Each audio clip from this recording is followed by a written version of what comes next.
वाणी और मौन, ये बड़ी साधारण सी बातें हैं इन पर, लेकिन हम कभी काम नहीं करते।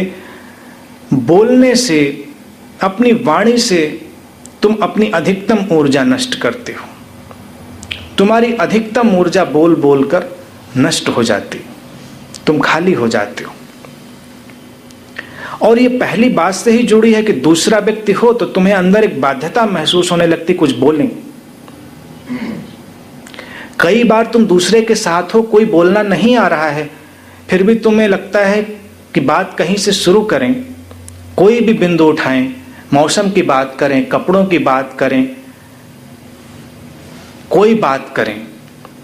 दूसरे से संबंधित होने का अभी तुम एक ही मार्ग जानते हो, बोलना। और अगर वाणी न हो तो तुम्हें लगता है दूसरे से कोई सेतु नहीं है, दूसरे से कोई जोड़ नहीं है। ऊर्जा के अनुभव में दूसरे से जोड़ की और गहरी स्थितियां अनुभव में आती हैं। जैसे जब तुम किसी के गहरे प्रेम में होते हो तो तुम उसकी ऊर्जा से संपर्क कर लेते हो, और वहां पर कई बार मौन घिर आता है, कई बार तुम मौन में चले जाते हो।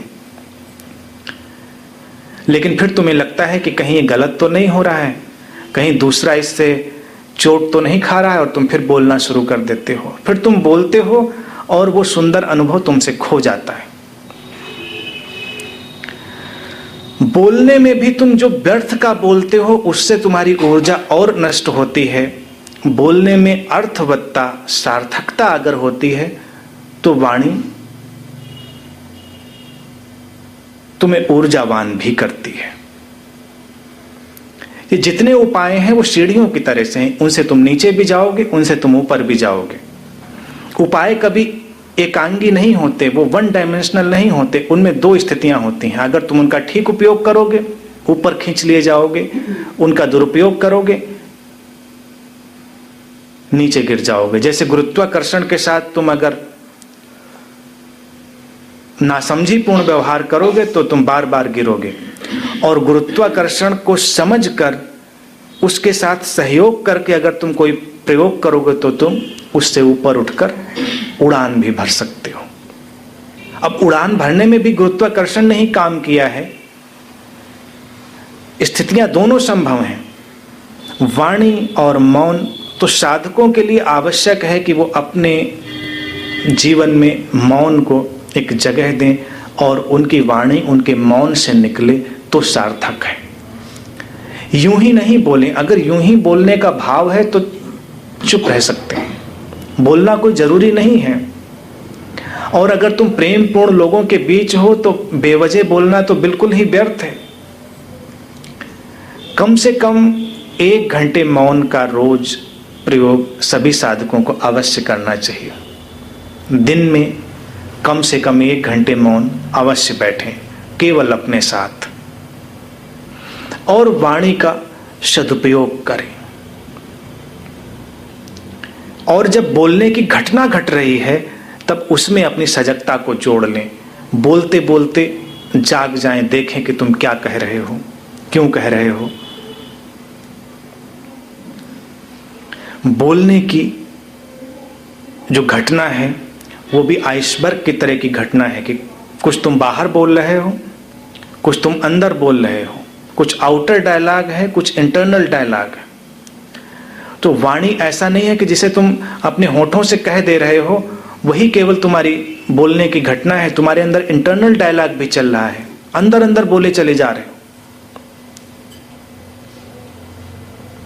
उसके प्रति भी जागेंगे, अपने इंटरनल डायलॉग के प्रति भी जागेंगे, और आंख बंद करके जब बैठेंगे अपने मौन में तो वो इंटरनल डायलॉग, वो आंतरिक संवाद और उभर कर आएगा। तो देखेंगे वो क्या चल रहा है।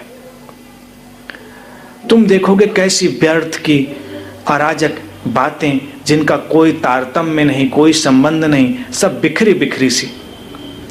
अब तुम देखो जब तुम्हारे भीतर विचारों का और बातों का इतना बिखराव है तो ऊर्जा नियोजित कहाँ हो पाएगी।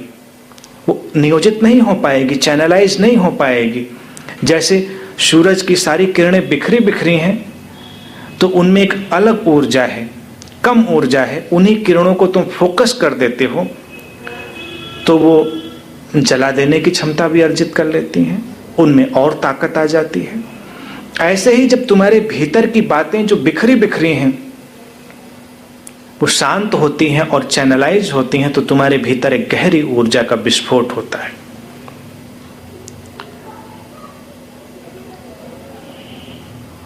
मौन का अनुभव तुम्हारे जीवन को और अधिक सार्थकता देगा और तुम्हें दूसरे से मुक्ति देगा।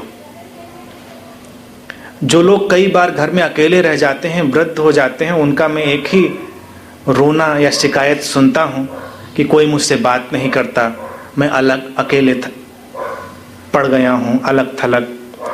तो उनकी इच्छा भी होती कोई आए बैठे उनसे बातें करे। तो कुछ लोग सोशल वर्क भी शुरू कर देते हैं कि ऐसे ही जाते हैं, उनसे कुछ बातें करते हैं बेकार की और चले आते हैं। इससे ना उनका कुछ बनता है ना दूसरे का। अच्छा हो कि उनके पास थोड़ी देर ध्यान में जाकर बैठें तो उनका ज़्यादा लाभ होगा और उनके जीवन में और शक्ति और अर्थ प्रवेश कर पाएगा। तो जो लोग अकेले और अलग थलग हैं उनके साथ ये प्रयोग तुम कर सकते हो। उनके साथ 1 घंटे अपने ध्यान में, अपने मौन में जाकर बैठो। जो काम तुम बोलकर करते थे उसको अब मौन में करो, शांति से। अगर तुम इस मौन को उपलब्ध हो गए हो तो तुम्हारे भीतर से ये आकांक्षा भी जाती रही है कि कोई तुमसे बात करे। दूसरा तुमसे बात करता है तो तुम्हें अपने होने का एहसास होता है। मौन में तुम्हें अपने होने का एहसास होता है, अपने आप स्वतः। कुंडलिनी की घटना जब घट जाती है तो यही बातें जब उल्टे ढंग से तुम देखोगे तो यही कसौटी बन जाती हैं। जिन बातों की मैं बात कर रहा हूं, अगर किसी के भीतर ऊर्जा जाग गई है तो यही सब चीजें तुम उसके व्यवहार में देखोगे। जैसे पहला काम का तल जिसकी मैं बात कर रहा था, जिस व्यक्ति की ऊर्जा जाग गई है, ऊर्ध्वगामी हो गई है, उसके पास तुम एक अजीब घटना देखोगे कि तुम उसके पास पहुंचोगे। तुम अगर अपनी कामना से या काम के ज्वर से भरे हुए हो तो वहां पहुंचते पहुंचते वो शांत हो जाएंगे। एक संबुद्ध मित्र की पहचान ही यही होती है कि तुम बहुत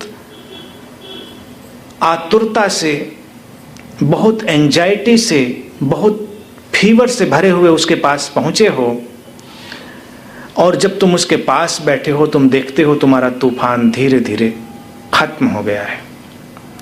आम लोगों से जब तुम मिलते हो तुम्हारी यही भावनाएं और आग पकड़ लेती। यही ऊर्जा की पहचान है कि वो जागी है या नहीं जागी है,